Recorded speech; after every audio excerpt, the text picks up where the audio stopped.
Pues, hermanos, es un privilegio estar en este lugar, ocupar este lugar de privilegio que todos nosotros, cada semana o entre semana, tenemos el privilegio de ocupar. La verdad es que todos aquí, los pastores, somos privilegiados de ocupar ese lugar tan especial. Sin embargo, este privilegio viene acompañado de responsabilidad, grandes responsabilidades. Algunas de las implicaciones que acompañan este privilegio las han mencionado algunos de mis hermanos, pastores, que también tuvieron el privilegio de compartir la palabra en este evento. Y cada una de estas temas y muchos otros que quedaron en el tintero sin poderse tocar porque obviamente no tenemos todo el tiempo, pero cada uno de ellos son un imperativo para nosotros, un imperativo. No es opcional, es imperativo que lo vivamos. Hace unos momentos trataba de levantarme y luego muchos pastores, ¿qué necesita?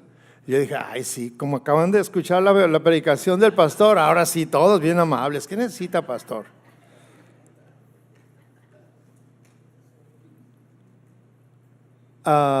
Esta posición de privilegio, el ser pastor, viene acompañado de privilegios. Y en una ocasión allá en Guadalajara estaban ahí los hermanos que luego cuando tenemos eventos venden cosas y todo esto. Y llegó un pastor, obviamente no está aquí, era de Guadalajara, ya de México, así que no se sienta mal, no diga, sería yo, no es usted. Entonces llegó y pues pidió algo ahí de lo que estaban vendiendo los hermanos que eran unos hermanos de la iglesia, la congregación. Y se acercó y pidió y ya se iba y el hermano le dijo, pastor, es tanto. Y volteó y le dijo, ¿qué no sabes quién soy yo? Y él se quedó así como, ¿qué digo, verdad? Le dijo, yo soy un pastor. Y le dijo, ok, hermano, está bien. Pero como tengo mucha amistad con este hermano, me dijo, oye, pasó esto, pastor, y me dio pena. Le dije, no, pero nosotros también tenemos que pagar. O sea, es un privilegio malentendido. A nosotros Dios nos llamó a ser sus representantes ante los ojos de los demás. El apóstol Pablo le pide a su discípulo amado que todo hombre que anhele servir y ocupar este lugar de privilegio relacionado con ser un diácono, un pastor, un siervo, debe reunir una serie de requisitos que son indispensables, hermano. Son indispensables, no es optativo. Bueno, yo nada más esto sí, pero los demás no, son todos.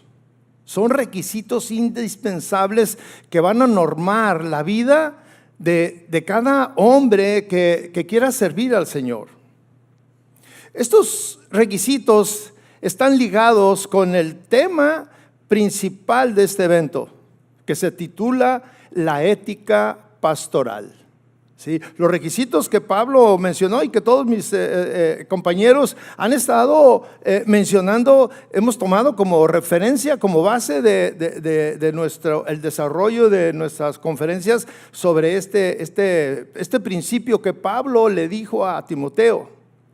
Y si definiéramos la ética, diríamos que la ética, bueno, primeramente no es una ciencia, ya que no se puede aplicar un método científico.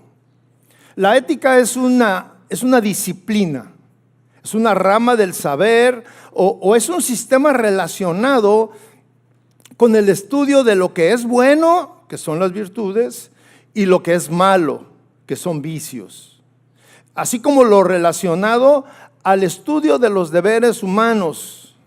En otras palabras, la ética es importante porque nos ayuda a discernir entre lo bueno y lo malo, lo correcto y lo incorrecto, así como entender, en nuestro caso, el sentido del deber que tenemos. Uno de los problemas de esta generación es precisamente que carece del sentido de deber. Y para una sociedad, para que una sociedad pueda funcionar correctamente, necesita que sus ciudadanos tengan sentido del deber, sentido de vergüenza, sentido de culpa. Y nuestra sociedad ha perdido estos tres principios.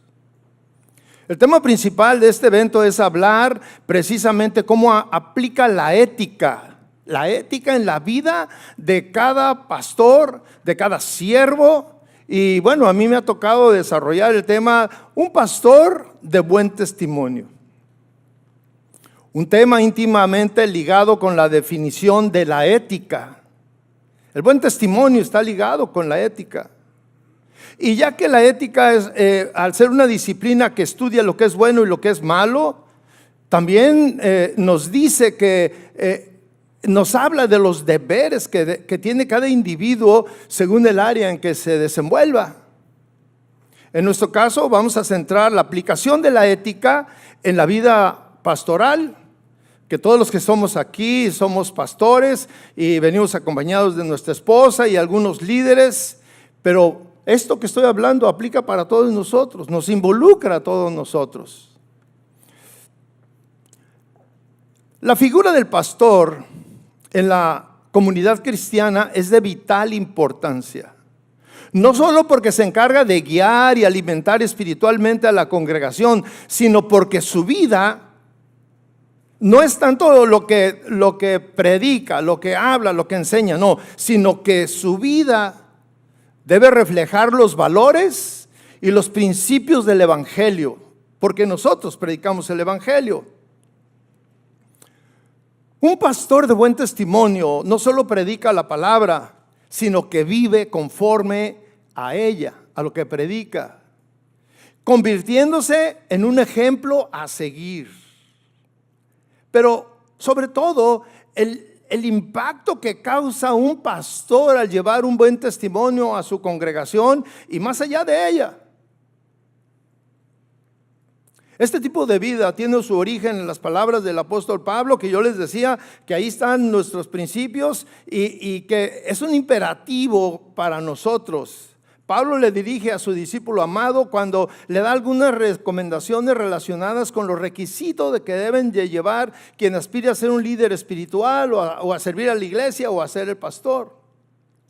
La llamada del pastor es algo importante.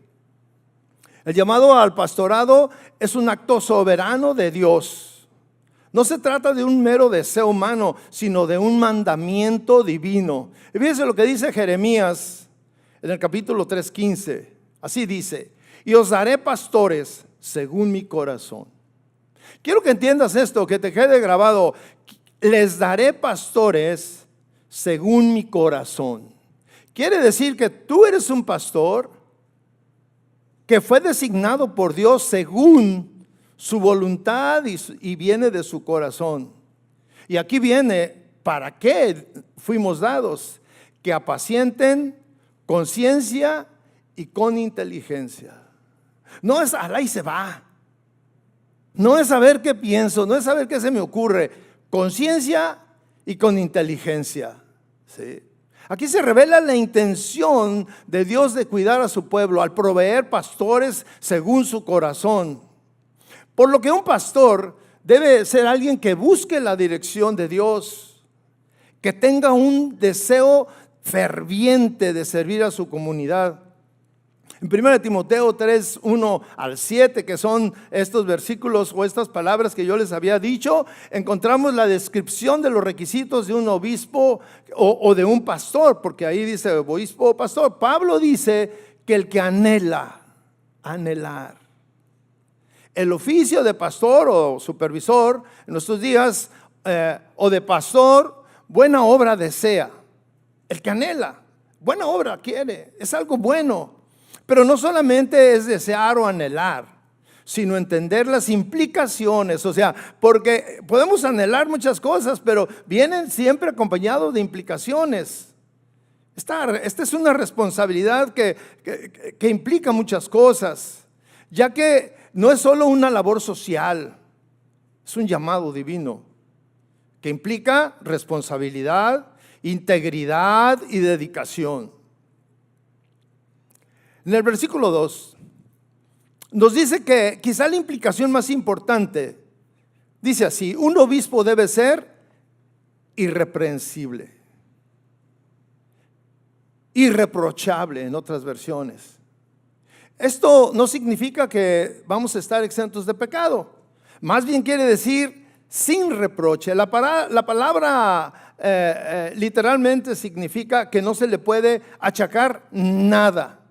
El pastor Toño y alguien más dijo que no tenga cola que le pisen, coloquialmente en nuestro lenguaje diario, ¿verdad? Amén. Bueno, los de allá.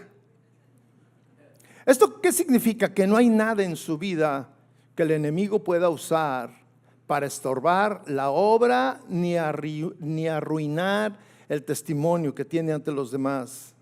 Pablo, esto, haga de cuenta que es un portalibros. En el principio habla de ser irreprensibles, irreprochables. En el versículo 7 dice lo siguiente: debe gozar también de una buena reputación entre los de afuera como entre los de la iglesia, para que no caiga en descrédito y en el lazo del diablo. Conforme a lo que este versículo dice, el pastor éticamente está obligado a tener una buena reputación o un buen testimonio en la iglesia, obviamente en la iglesia, pero también fuera de ella, en la comunidad en donde vive. Hace muchos años el oficio del pastor era muy reconocido, muy reconocido. Era parte de quien daba órdenes, quien podía legislar o quien tenía un buen testimonio. En nuestros días, el ser pastor o el oficio de pastor se ha devaluado. Pero no se ha devaluado porque critican sin fundamento. No, se ha devaluado porque los pastores lo han devaluado. Y entonces cuando tú te presentas o te presentan como, mire el pastor fulano, todos se cuidan la cartera. Como un movimiento así involuntario, ¿no? Es pastor, mucho gusto, y hasta te saludan con la izquierda. Se ha devaluado. Entonces, conforme a lo que dijo Pablo, debemos que considerar que ser pastor constituye un testimonio, tener un buen testimonio. Vamos a observar, yo quiero comentar con ustedes algunas características que son claves, que deben de estar presentes en la vida de un pastor, que son imperativos, que son necesarios. Lo primero, integridad personal. La integridad es esencial. Un pastor debe ser un hombre de palabra, que cumpla lo que promete, que viva conforme a los principios bíblicos que enseña. En Proverbios 10:9 se nos dice: el que camina con integridad andará confiado, mas el que pervierte sus caminos será quebrantado. El que camina con integridad, caminar con integridad no solamente es que tomes un camino X, ¿verdad? Sino que tu vida refleje, a eso se refiere la integridad. Vivirá confiado. ¿Por qué? Porque no hay nada que le puedan reprochar, que le puedan sacar a la luz. Vive confiado. Oye, me hablaron mal de ti. ¿Qué pueden decir de mí? Tú puedes decir eso. Pues, ¿qué pueden hablar de mí? No, es que dijeron que eres esto. Es mentira. O que le digan a alguien de tu congregación: no, es que tu pastor esto. Mi pastor es un hombre íntegro. Sí. El que camina en integridad vivirá confiado, pero el que pervierte su camino será quebrantado. La integridad en la vida personal, profesional y espiritual genera confianza en la congregación. ¿Y qué es la integridad? Que además, dicho sea de paso, es un valor en extinción. La integridad cada vez no aparece por muchos lugares.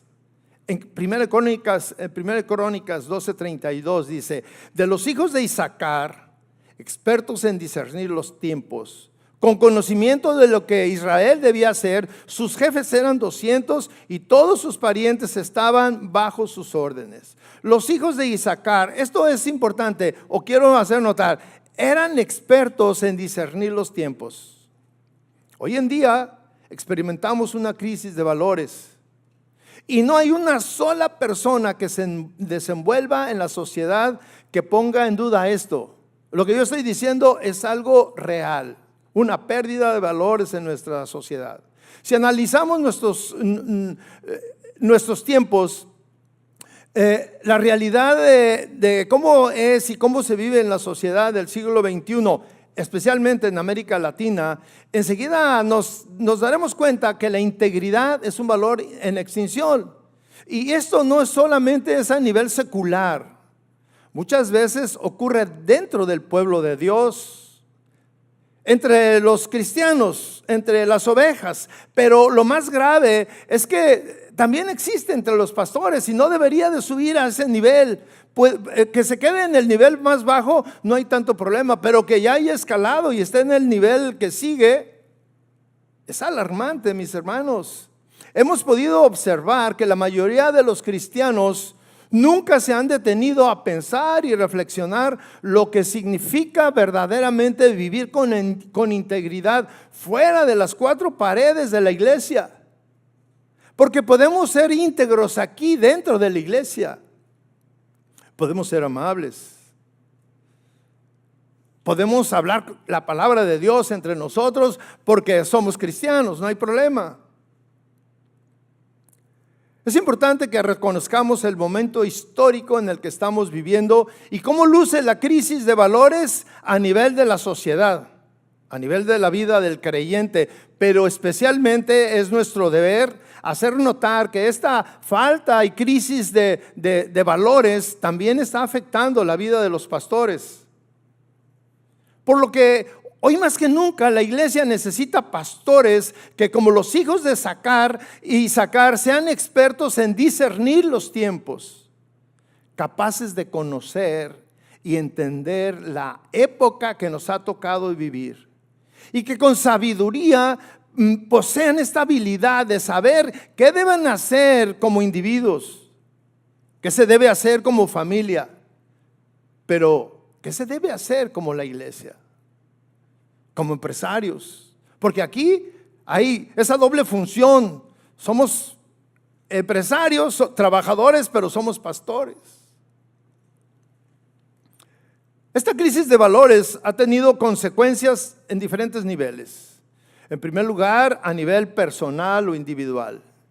Tanto hombres como mujeres podemos observar la falta de integridad o una crisis moral entre nosotros, entre la sociedad, que tiene que ver con que no tienen la fortaleza y el carácter que se requiere para sostenerse, para permanecer fieles a lo que decimos que somos en tiempos de dificultad. No somos capaces de soportar la presión y vivir moralmente a un nivel personal que nos demanda la palabra de Dios. Esto afecta todos los ámbitos de la existencia, de nuestra existencia, y se traduce en un irrespeto hacia la vida, hacia las instituciones, hacia la autoridad y hacia la misma Biblia, la palabra de Dios. Fíjese que en el año 2005, una encuesta realizada por la empresa Gallup, que es esta encuesta se hizo aquí en Estados Unidos, revela que el 59% de los norteamericanos, y vamos a hablar de los norteamericanos, aquí no hay gringos, ¿verdad?, de nacimiento, bueno, porque hay muchos gringos que se naturalizaron. ¿Cuántos son gringos naturalizados? Pero bueno, esto fue con gringos, 100%. La encuesta dice que el 59% de los encuestados opinaron que para tener éxito hay que hacer lo que sea necesario, sin importar el costo. El 42% opinó que para tener éxito hay que mentir. ¿Cuántos mienten? Aunque no sean americanos. Si esa es la mentalidad con que el individuo vive, imaginemos ahora qué va a suceder con esas personas, ese 42%, ¿qué pasa cuando es un empleado? ¿Qué pasa cuando su mentalidad es hacer lo necesario para tener éxito? Si lo ponen como gerente, si lo ponen como presidente de una empresa, pero ¿y si lo ponen como pastor? ¿El pastor en una iglesia? La manera que este individuo vive a nivel personal va a tener un impacto en la forma que se desempeñe en las áreas en las cuales él vive. Esta crisis de valores ha tenido consecuencia a nivel familiar también. Es lamentable la inestabilidad que reflejan muchos de los hogares en nuestra sociedad. Vemos un distanciamiento entre sus miembros, a tal punto que aún viviendo bajo el mismo techo están alejados emocionalmente los unos de los otros. Esposos, esposas, hijos, padres distanciados. Cada día vemos más hogares fragmentados y un aumento en la tasa de divorcios que en algunas sociedades alcanza el 50% o más del 50%. Y esto sin contar aquellas parejas que a pesar de estar divorciadas desde el punto de vista legal, viven separadas física y emocionalmente de tal manera que es casi un divorcio, viven un divorcio. Pudiéramos pensar que esto no sucede en la casa pastoral. Sin embargo, no es así. No es así, mis hermanos. Lamentablemente esto sucede con mucha frecuencia. Viven juntos, ya se acostumbraron ya se conformaron a las costumbres de este siglo y viven juntos y se solapan. Especialmente la mujer solapa al pastor y vive ahí en esa prisión que le impone el ser la esposa del pastor y que no puede ni siquiera, ¿a quién le digo? No puede ir a consejería, pues el pastor es mi esposo. ¿Cómo voy a decirle que me siento desanimada, triste, desconsolada, que mi esposo es un X? No quiero decir adjetivos, pero es un X. Y luego dice, y si cuando vienen los pastores aquí y ¿cómo voy a evidenciar a mi esposo si él es el pastor?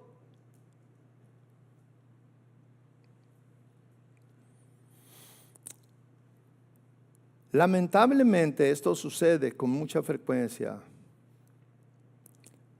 y este rasgo crece de manera alarmante, ocasionando que el testimonio de muchos pastores en su casa esté por los suelos. Lo que tu esposa opina de ti es lamentable, mi hermano. Pablo nos dice que un pastor debe ser ejemplo en su hogar. Y dice en 1 Timoteo 3:5, dice que alguien que no sabe gobernar su propia casa, ¿cómo cuidará de la iglesia? Parafraseando un poco, alguien que no tiene un buen testimonio en su casa, ¿cómo hablará de la palabra de Dios el domingo en este lugar de privilegio, pero de gran responsabilidad? La vida familiar de un pastor debe reflejar el amor, la paz, la unidad del evangelio. Sus hijos y su cónyuge deben ser testigos de su fe y dedicar tiempo de calidad a su familia. Esto es fundamental para que tengan un buen testimonio, tu esposa y tus hijos. La crisis de valores es también evidente a nivel de la iglesia. Cada vez escuchamos más escándalos sexuales que involucran a ministros de Dios. Y vemos cómo el consumo de pornografía entre creyentes también alcanza a salpicar al pastor, a los pastores. Ahí también podemos encontrar pastores involucrados en estas prácticas. Del mismo modo, encontramos los escándalos financieros entre los ministros cristianos. Y esto es común, cada vez es alarmante cómo crece. Es muy triste ver pastores que ofrecen el evangelio a precio de ganga. Ofrecen milagros a precios le ponen precio y son precios de gangas. Comprometen el favor de Dios, la gracia de Dios a cambio de diezmos, ofrendas que terminan no en el alfolí, sino en sus bolsillos. Y ellos mismos descuidan la congregación y descuidan la causa de Cristo. O como otros, su motivación es el amor a las riquezas. Pastores que se han enriquecido aprovechándose de los recursos de la iglesia, considerando que esos fondos son propios y que los recursos de la iglesia son su caja chica y que pueden gastar alegremente. Hace algunos años nos tocó ir a atender un asunto a la Ciudad de México con un pastor que tenía 2 hijos y a cada uno le dio una tarjeta American Express. ¿Usted sabe el poder que tiene una American Express en la cartera de cualquier hombre? Yo he orado mucho por una. Pero tener esa también implica una gran responsabilidad. Todo tiene una responsabilidad. El privilegio viene acompañado de responsabilidad. ¿Y a qué fuimos? Oye, hay muchas quejas. Hay muchas quejas, pastor, de que has usado y sigues usando los recursos de la iglesia, que era una iglesia grande la que él tenía. Pero sus miembros encontraban a los hijos y a ellos mismos continuamente en lugares paradisíacos que difícilmente nosotros pudiéramos pagar. O entrando a tiendas y saliendo llenas de bolsas con la marca ahí, y se paseaban en los pasillos de las plazas con esas bolsas que dicen lo que vaya dentro, cosas caras, que es imposible que alguien que tiene un trabajo modesto pueda darse esos privilegios.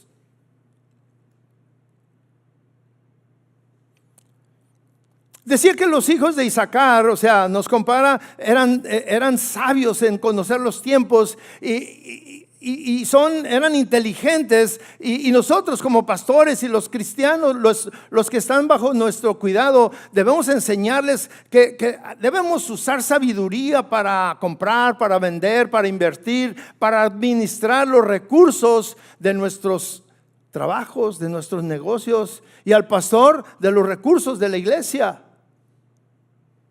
Porque si tú tienes un trabajo, los recursos de ese trabajo son tuyos, gástatelos y despilfárralos, pero los recursos de la iglesia son de la iglesia.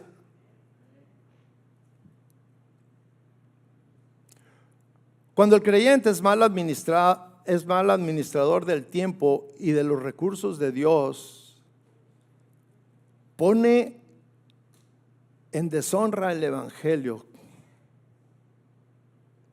y en ese caso forma una mala reputación. De tal manera que hoy la función, el trabajo de pastor ha perdido el reconocimiento, no es tan reconocido como en otros tiempos. La falta de integridad también ha llevado a pastores a prácticas que se observan en su iglesia, incluyendo el nepotismo. ¿Qué es el nepotismo? El nepotismo es un favoritismo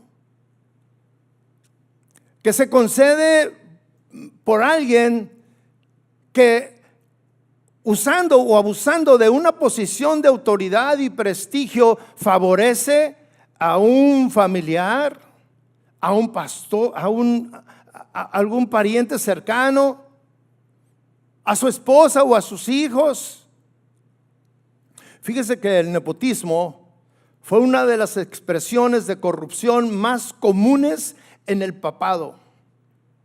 Y los oficios eclesiásticos, toda vez que miembros de la jerarquía nombraban para diversas posiciones eclesiásticas sin que tuvieran la capacidad ni habilidades a familiares, amigos. Y ahí vemos el descrédito que tiene esta organización. Otra manera en que las acciones de algunos individuos entran en contradicción con la integridad que dicen tener, la encontramos en personas que están de acuerdo con el pecado y de otros dicen debemos castigarlo.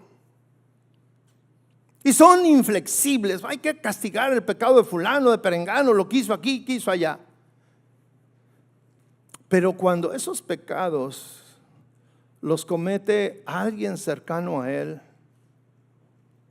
algún hijo, algún hermano, algún familiar o un buen amigo, de repente ese celo, ese estándar parece cambiar.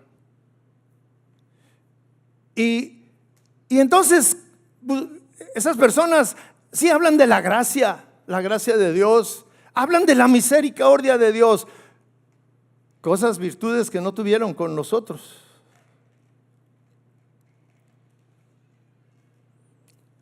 El estándar de la palabra de Dios es el mismo para todos, para todo aquel que ha cometido una falta.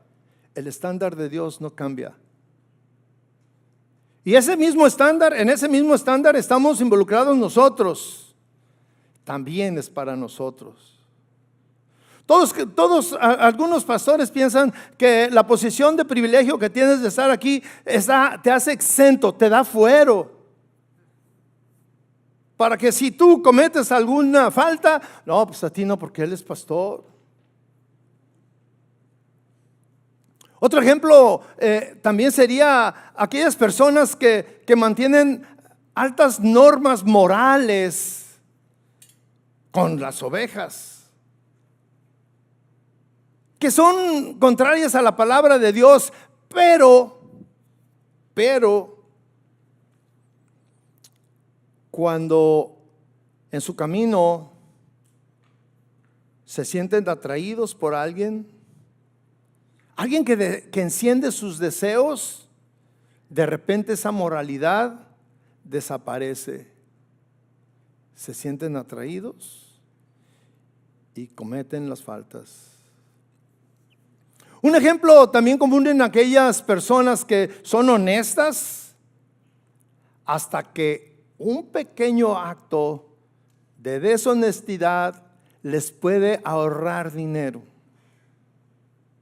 Cristo lo dijo de una forma muy sencilla: el que es fiel en lo poco es también fiel en lo mucho, pero el que es injusto en lo muy poco también es injusto en lo mucho.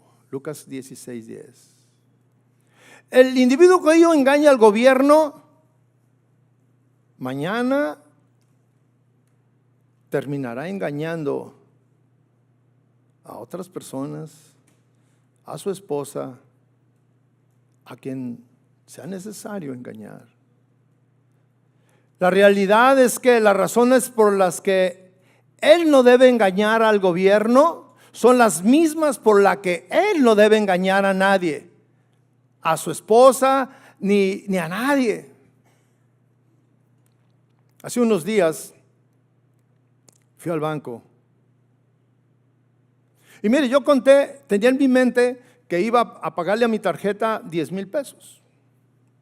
Yo lo tenía en la mente. Y antes de ir, yo iba contando todavía mi dinero y dije, ay, puedo abonar otros 500 pesos. Entonces le metí otros 500 pesos. Entonces llego con el cajero y siempre, yo no entiendo mucho, pero le da uno el dinero y luego dice, ¿cuánto es? Y yo digo, pues es tanto. Le dije, son 10,000 pesos. Y digo, yo no entiendo por qué, porque siempre lo cuentan hasta 2 o 3 veces. Yo digo, pues ¿para qué me preguntas si de todos modos lo va a contar? Y lo contó. Y me dio mi recibo por 10,000 pesos. Cuando salgo y me subo a mi auto y lo veo y dije, ay no eran 10,000, eran 10,500 porque yo agregué 500. Y me regreso y le digo, oiga, me equivoqué yo, pero eran 10,500, usted lo contó y debió de haberse dado cuenta que eran 10,500. Dijo, no, eran 10,000. Y usted me dijo.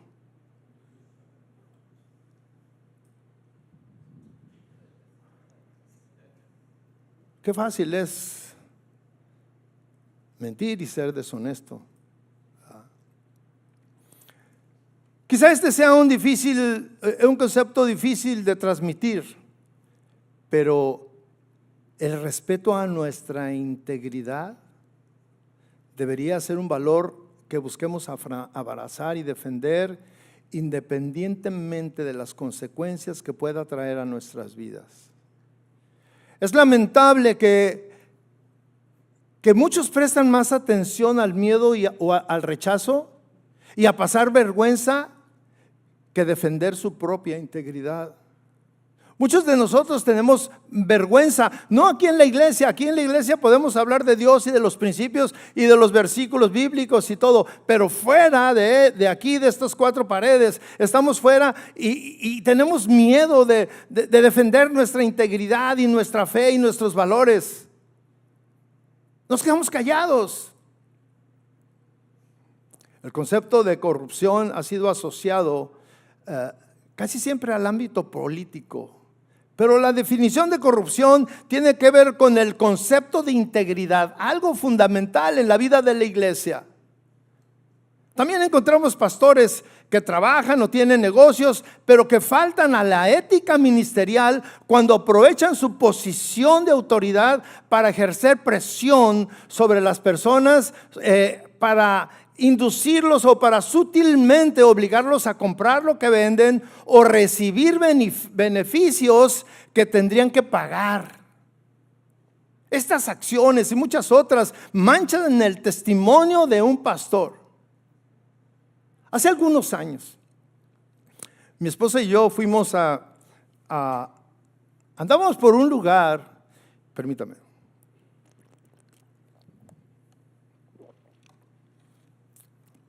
Ya era en la noche, 8:30, 9 de la noche, y andábamos por un lugar. Y ya ve que en Guadalajara en todos lados venden tacos. Alguien que se queda sin trabajo formal, ¿qué vas a hacer? Vender tacos o tortas ahogadas. Pero vimos un lugar y estaba lleno de gente. Y cuando algo está lleno, inmediatamente dices, pues ya ha de estar bueno porque está lleno. Y llegamos. Y cerqué ahí, ¿cómo está el asunto aquí? Le van a dar una ficha. Me dieron una ficha. Y bueno, ya agarré mi ficha. Y estábamos ahí, mi esposa y yo platicando. Entonces viene una jovencita y me dice, ¿qué va a pedir? Yo le dije, pero todavía no me toca. No, pastor, pero nosotros somos los dueños aquí. Y yo dije, ¿vas a casa de oración? Me dijo, sí, pastor. Y yo, gloria a Dios. Y ya le dije, no, pues tantos de esto y de esto y de aquello. Y ya mi esposa y yo, y dijimos, ¿qué onda? Pues no la conocemos, pero gloria a Dios. Entonces nos traen nuestros tacos que estaban deliciosos. ¿Quiere más? No, ya con esos. ¿Cuánto le debo? Me dice, ay, pastor, no es nada. ¿Cómo que no es nada? Le digo, pues es tu trabajo. ¿Cuánto es? Me dijo, no, pastor, mire, le voy a decir que aquí viene el pastor fulano y el pastor perengano. 2, 3 veces a la semana vienen y le entran sabroso y mire, no pagan. Yo le dije, no, hermana, pero así no es la cosa. Eso, le dije, mire, yo quisiera regresar, pero si yo regreso con esa mentalidad, después usted va a tener un mal testimonio de mí, porque va a decir, ese pastor, no, hay que ponerle algo para que le haga daño, para que no regrese y que diga, no, esos tacos son malos. O también cuando llevan su auto o le hablan que vengan a arreglarme alguna cosa hidráulica o plomero, eléctrico o algo, le dicen, al cabo es el hermano, siempre jalan. No, hermano, no podemos aprovecharnos de nuestra posición como pastores. Eso crea un descrédito. Eso es falta de integridad. Eso es faltar a nuestra ética como pastores. La vida de un pastor es una carta abierta. En 2 Corintios 3, versículo 2 y 3 dice, nuestras cartas o nuestras vidas son vosotros, escritas en nuestros corazones, conocidas y leídas por todos los hombres. Esto significa que el testimonio de un pastor no solo impacta a su congregación, sino también a la comunidad en general. El eficaz liderazgo se basa en la credibilidad. El púlpito no es solo un lugar de enseñanza, sino es un espacio donde el carácter del pastor se refleja. Si un pastor predica amor, compasión, unidad, amabilidad, como alguien nos compartió hace unos momentos, su vida personal, familiar, está ligado a actuar de la manera que predicó desde aquí. Si lo hace de manera contraria, su testimonio se verá comprometido. Las enseñanzas y la vida deben estar perfectamente en armonía con lo que predicó. ¿Están de acuerdo, pastores? Usted que dijo amén se está comprometiendo, ¿eh? El pastor también debe ser un embajador de Cristo en la comunidad. Sus acciones y su testimonio pueden atraer a conocer a otros a Jesús. En Mateo 5:16 se nos instruye, el Señor nos instruye a dejar que nuestra luz brille delante de los hombres. Tú eres una luz, tú irradias luz. La reputación de un pastor puede abrir el ministerio para que los miembros de la iglesia vayan y prediquen. ¿Por qué? Porque ahí hay un pastor que es congruente con lo que predica. Que lo que dice ahí se nota abajo en la vida diaria. El impacto de un pastor de buen testimonio es inmenso, hermanos. El impacto no solamente se mide en números o en monedas, sino se mide en la transformación de vidas, en acercar vidas al Señor Jesús. Un pastor que vive un buen testimonio será una influencia positiva en la vida espiritual de su congregación. Los miembros de la congregación, los miembros de la iglesia se inspiran a seguir el buen ejemplo de su pastor. Y juntos van a crecer en la fe, en el amor, en la amabilidad, en la paciencia, en lo que se ha predicado, en el dominio propio. Un buen testimonio fomenta obras de amor y servicio, anima a otros a vivir la fe de una manera activa. El testimonio de un pastor es contagioso, mis hermanos. Es contagioso. ¿Tú ves un pastor flojo? ¿Qué piensas de él? No digas, nomás piensa, dije.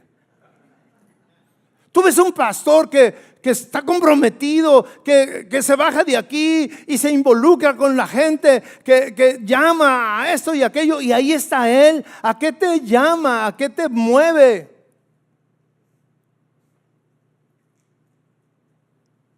Entonces el pastor se convierte en un modelo a seguir. En Filipenses 3:17 dice, Pablo invita a los creyentes a ser imitadores de él.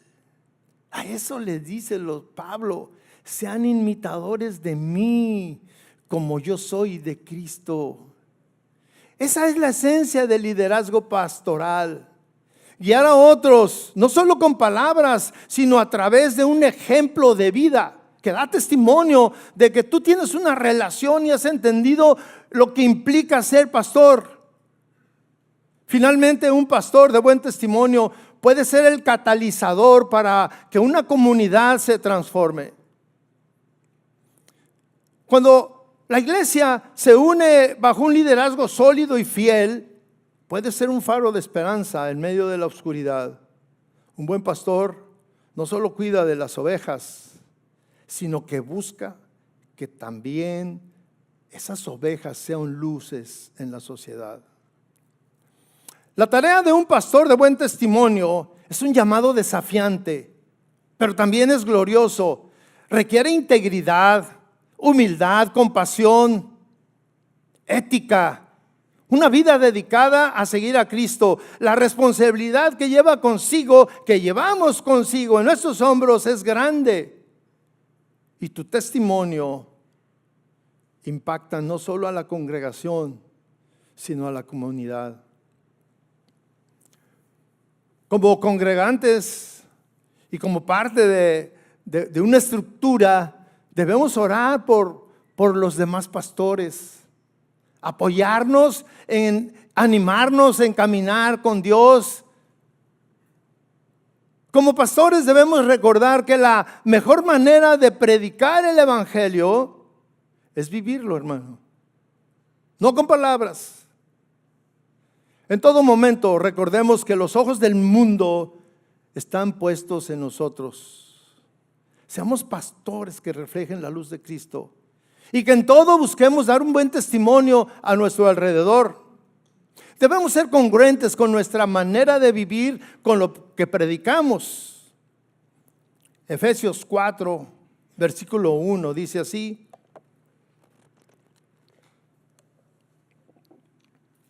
por lo tanto, yo, prisionero por servir al Señor, les suplico que lleven una vida digna del llamado que han recibido de Dios. Porque en verdad hemos sido llamados. En este versículo, Pablo exhorta a los creyentes a vivir de una manera digna de su llamado. Yo quiero parafrasear estas palabras. Voy a incluir una palabra que es parte de nuestro tema, de nuestro propósito, y que diría que al mismo tiempo Pablo exhorta a los pastores a vivir de una manera digna de su llamado.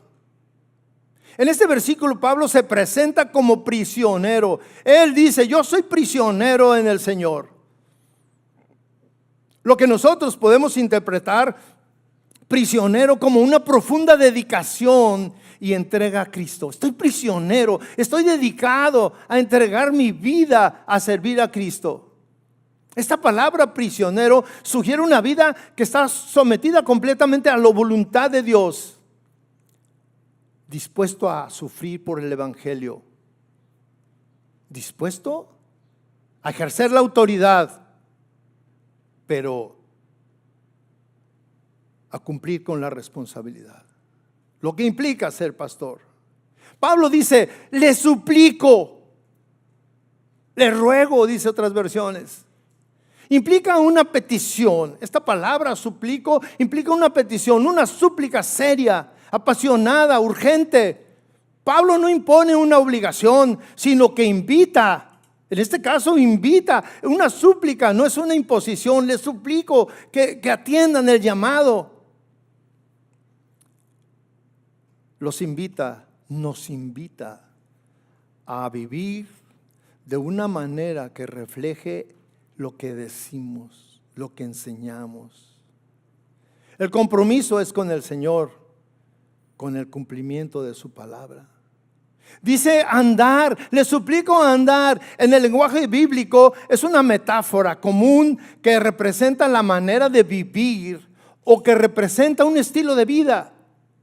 Este es un término que indica que la vida de un pastor es un camino continuo, constante, a vivir la palabra de Dios día con día. Habla de la vocación. A vivir conforme a la vocación. Se refiere al llamado que cada pastor ha recibido de Cristo. Lo recibimos de Cristo. Pablo decía, yo no lo recibí de los apóstoles, yo no lo recibí del Sanedrín, yo no lo recibí de nadie, yo lo recibí directamente de Dios, como lo recibimos nosotros, que fue Dios quien nos llamó. Este llamado incluye la salvación, la vida en el Espíritu, pero especialmente es un llamado a reflejar a Cristo en nuestra manera de vivir, acorde a nuestra vocación. Y dice de una manera digna. Digno implica que hay un estándar de vida que cada pastor debe esforzarse por alcanzar. Vivir de una manera digna significa que sus acciones deben reflejar la naturaleza de Dios y el compromiso con el evangelio que hemos recibido como un tesoro que debemos de guardar. Esto implica que hay un valor en la vida de cada pastor que debe ser honrado. Tu vida debe honrar ese llamado. Este versículo nos desafía a examinar tu vida, nuestra vida, que corresponde o que debe de ser afín al llamado que hemos recibido de parte de Dios. Nos invita a reflexionar sobre cómo vivir de una manera coherente, igual, que refleje el llamado al cual hemos sido atraídos por parte de Dios. Este versículo enfatiza la importancia de un estilo de vida que refleje honestidad, integridad, dignidad, unidad del evangelio. Nos recuerda que la vida de un pastor no es un conjunto de creencias, de teorías, sino que son principios que se deben manifestar con acciones coherentes con la vocación que hemos recibido. El propósito de este evento y de todas las enseñanzas que hemos recibido es que reflexionemos en la manera que estamos viviendo. Que tú reflexiones en lo que tu vida refleja. Lo que tu vida refleja a tu esposa. Lo que tu testimonio refleja a tus hijos. Lo que tu testimonio, tu manera de vivir refleja a la iglesia, a tu iglesia que nosotros y ustedes dirigen, pero también a la comunidad en la que vivimos.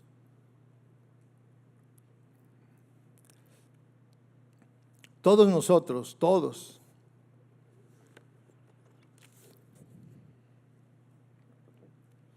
tenemos un testimonio. No podemos tener dinero.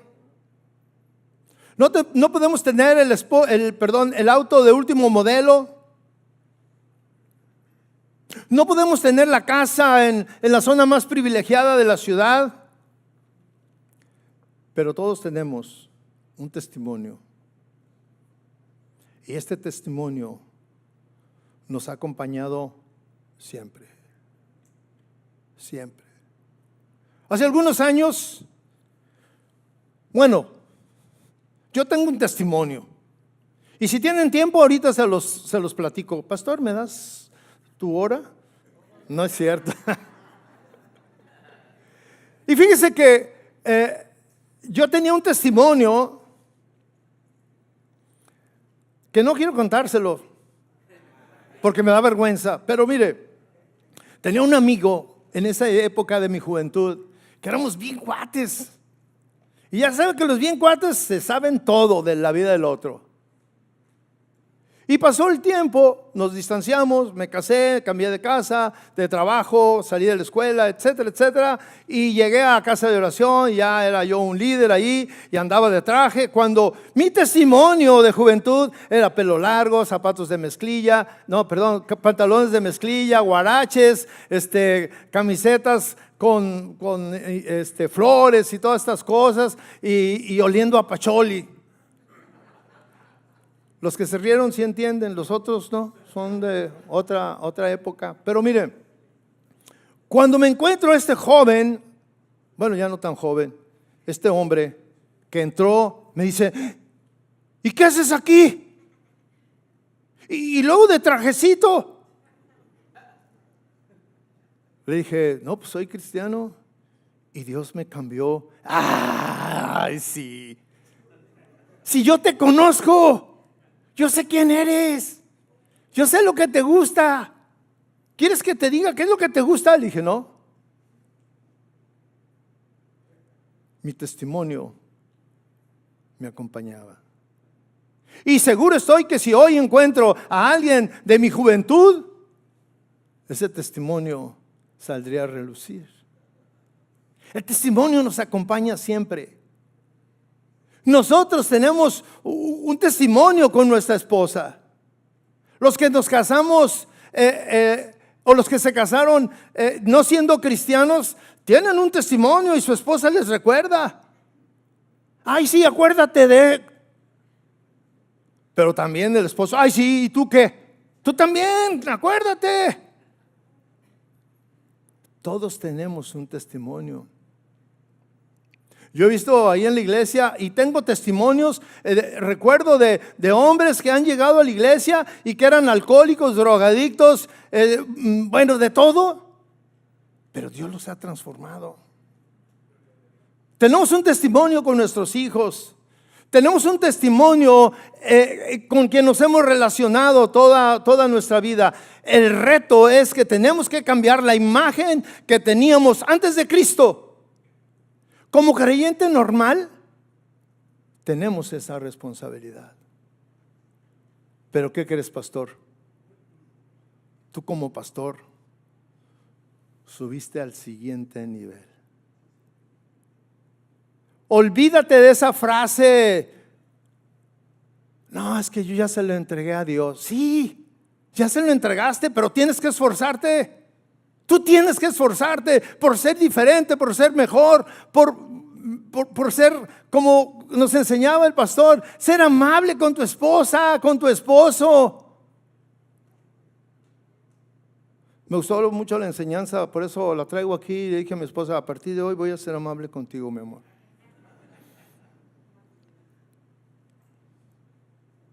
Pastores, nosotros representamos a Cristo.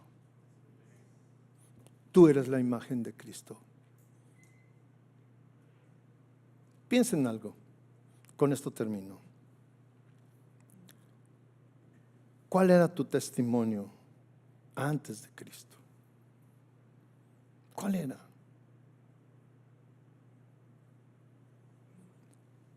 Actualmente, ¿cuál es tu testimonio? ¿Con tu esposa?